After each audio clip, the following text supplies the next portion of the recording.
Hi, this is Sally Morgan, physical therapist, craniosacral therapist, and Tellington T-Touch practitioner for animals and people. This is Tristan. He's wearing his tie. And he's a Corgi, and this is Conversations with a Corgi.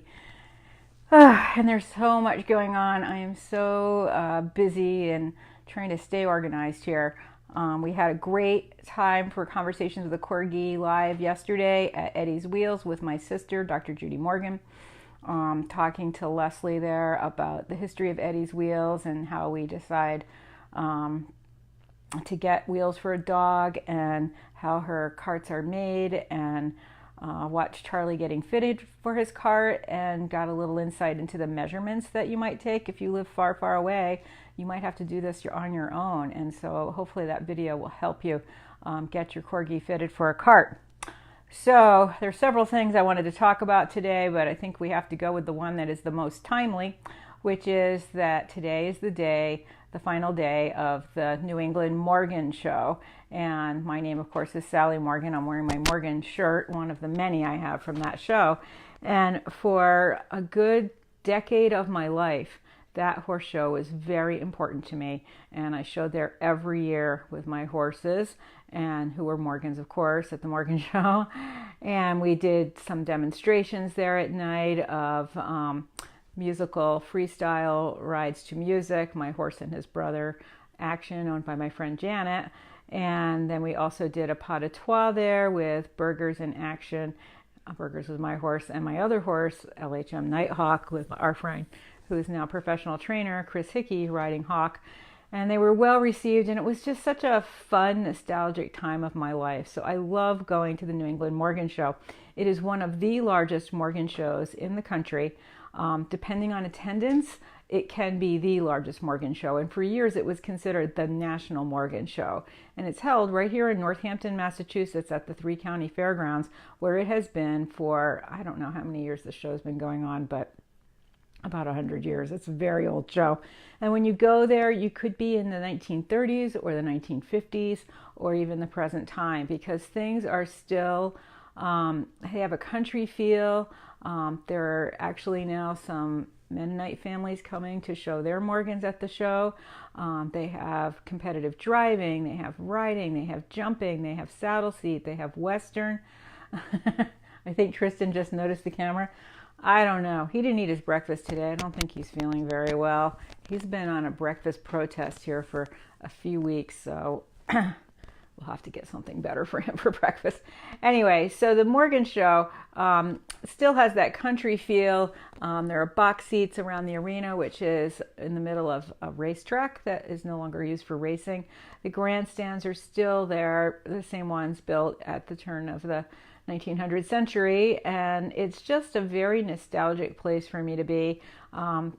Ladies still dress up in evening wear for the evening classes, which are mostly the championships, and certainly the most celebrated one is the park driving and saddle championships, because the park horses are the ones that pick their feet up the highest, or the fanciest ones, and that is usually the highlight of the final night of the show. And I tend to seem to be going on Saturday night, because sometimes I'm coming back from the Cape on Saturday and just barely squeak in to see the end of the show. And some of the things I love to do at this big show now, I go visit my friend Polly Paintbrush, who makes these cute little books and fabulous t-shirts. I think this t-shirt even came from her. She does paintings on t-shirts and glitters them, and then she also does some embroidered ones. And Polly Paintbrush has been there since I first showed at this show with Burgers, before I even owned him. I think it was all the way back in 1981 or something like that. And this little book, even though it's these beautiful drawings she does of cartoon horses, and then comments the people are making. And even though it's saddle seat, it applies to no matter what discipline you're showing, Western, driving. I mean, these books are just so charming, and you can see her knowledge of horses she hasn't shown since I've known her. And yet these books are a real gem. I have 3 of them. And they're just really a treasure. So I have some pictures here to show you what we've been doing at the Morgan show back in the day when I was there. This is my horse Burgers, also known as Tenpenny Moonshine, showing in the hunter division. I think, is this the picture? Yeah, that's a 3-6 fence that he's jumping, and you know, he was just such a good jumper for a Morgan. And I was not a very good jumper rider. I had a lot of lessons with my friend Susan Cisco, and that helped me not get in Berger's way. But that was one of our early years showing there. And then a few years later, I bought my second horse, LHM Nighthawk, and this is him. Well, he's got quite a glare on him. At probably his first time there, showing in the basic training level dressage classes. And he was a very handsome black horse. Very, very handsome and just lovely. 16 hands, very big for a Morgan. I showed him in a hunter under saddle, but mostly he was a dressage horse. And then Berger's, of course, as time went on, became a dressage horse. Got tired of jumping. And here is a picture of him, also pretty shiny because it's cleaner than the other ones, of him doing a 3rd level test. Here he's doing his extended trot, which was his best gait, being a Morgan. But it was so fun being at the show, and now we're not riding in a pasture where the trailers are parked for dressage. They've got a dressage ring, and they've got big R judges so that we can even do higher level tests. In the beginning, they only had small R judges, and you know, all of the Morgans were only showing at training level, 1st level, and some at 2nd level. And then as our horses got better, they started to hire big R judges, and I think this year they've even had some 4th level classes lately because more and more Morgans are getting into the higher levels of dressage. So it's really exciting for me to see how this has grown. And one of my memories of the show that I will always treasure was I was riding Berger's, whose name is Tenpenny Moonshine, back from a class, and a little girl who was just doing the Hunt C equitation classes came tearing up to me and said she wanted to pet Berger's because she knew he was famous, and I didn't even know he was famous. And she thought he was just like so wonderful, and she wanted to meet him. And he wasn't necessarily a very social horse, especially when he was younger. But one of the things he had done was scratch out part of his mane, so I had fake braids in his mane to make him look better. We must have been doing jumping at that point because he got a little better about his braids, and I got so much better at doing them I could do them 5 minutes before the class. So I took one of the fake braids out, which was made with some of his tail hairs, and gave it to the little girl. And I don't know if she still has it. I mean, this is 30-something years ago. But, oh, it was like I had given her a pot of gold. She was just so thrilled. And it's little moments like that that make this show so special for people. I mean, yes, there are lots of big farms there. The Kohlers come from Wisconsin, of Kohler Plumbing. They have a huge number of Morgans. The DuPonts came for years with their horses up from Delaware. I mean, people come from all over with their horses for this show, and it really is a wonderful tribute to the Morgan breed, and I just loved being at the show.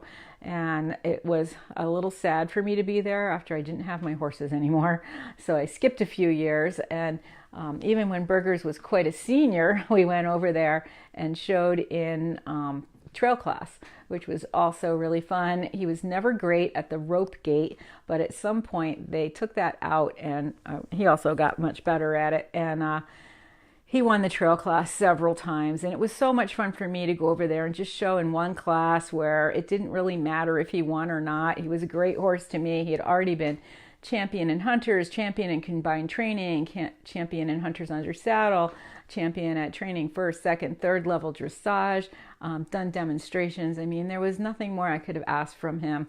And he had even participated in a challenge of the breeds demonstration / show at one point where they had to do 5 different disciplines. We did not show in driving because I didn't have a cart and I didn't know how to drive. And the guy that was going to help me had his own Morgans in their class at the same time.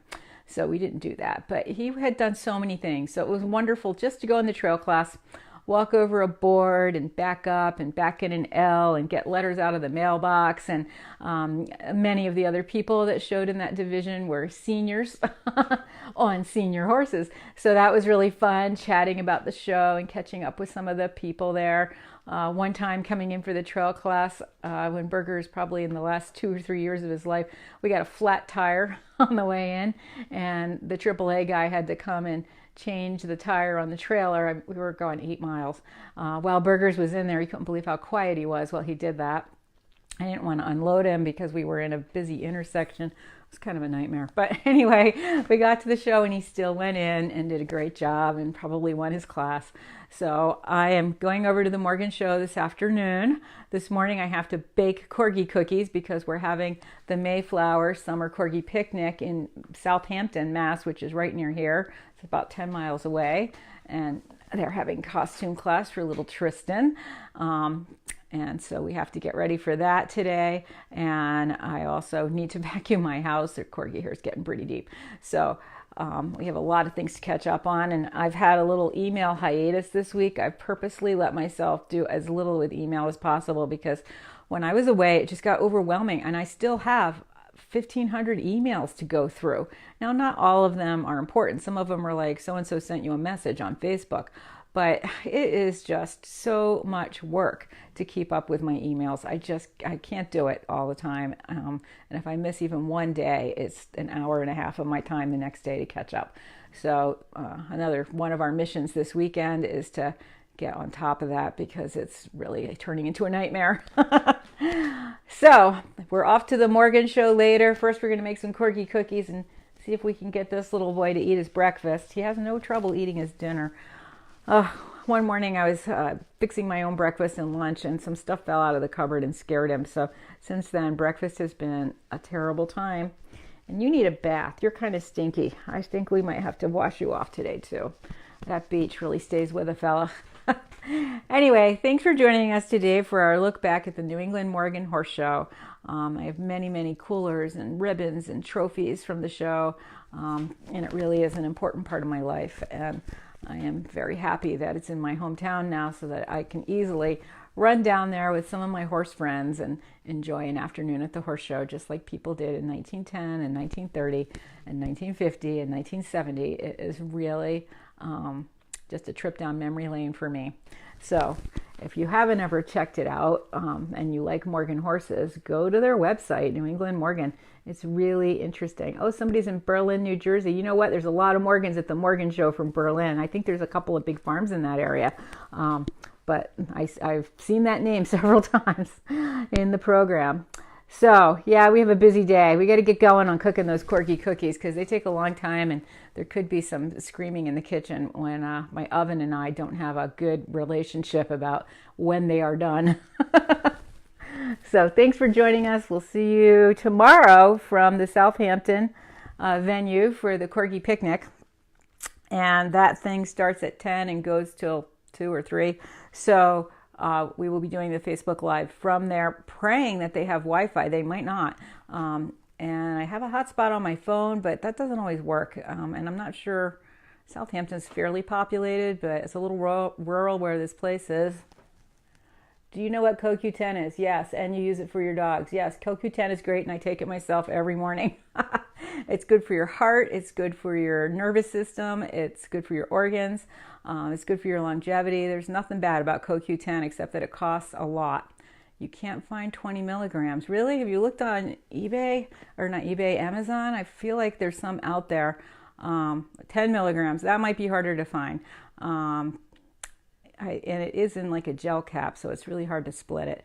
What you can do is just give it to your dog every other day or once a day instead of twice a day in order to get it down to that lower number. But yeah, those are pretty big pills to get into a dog too. I mean, they're hard enough for me to swallow, and if you have a dog the size of him, it would be very hard. They're not untasty, however. You could cut them up and chop them up into the dinner if the dinner's good enough, and that might help them eat it. You have 20 milligrams. Yeah, I mean, if you have 2 dogs, you can cut them in half and easily split them between them, but and mix it in their food. That might work. Oh, you have 200 milligrams. Oh, that's harder. Yeah, I don't know what to tell you when you have 200 milligrams. I would look online and try to find some smaller doses and see if what you can do with that. I haven't explored CoQ10 for dogs in a while. Look on my sister's website too. She has CoQ10 for dogs, I think, or something that has CoQ10 in it. drjudymorgan.com. I'm sure you can find something there that can help you. So thanks for joining us today. This is Sally Morgan and Tristan Corgi for Conversations with a Corgi. We haven't uploaded about probably 15 episodes to YouTube yet. That's another thing I have to manage. And I'm not sure how I'm going to manage that yet. Everybody have a great day. It's sunny here. It's going to be a beautiful day for the Corgi picnic tomorrow. Happy about that. No rain.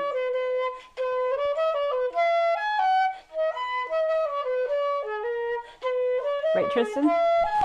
Are you ready for breakfast? And a trip to the horse show. Thanks for joining us. Everybody have a great day. We'll see you tomorrow at the Corgi picnic.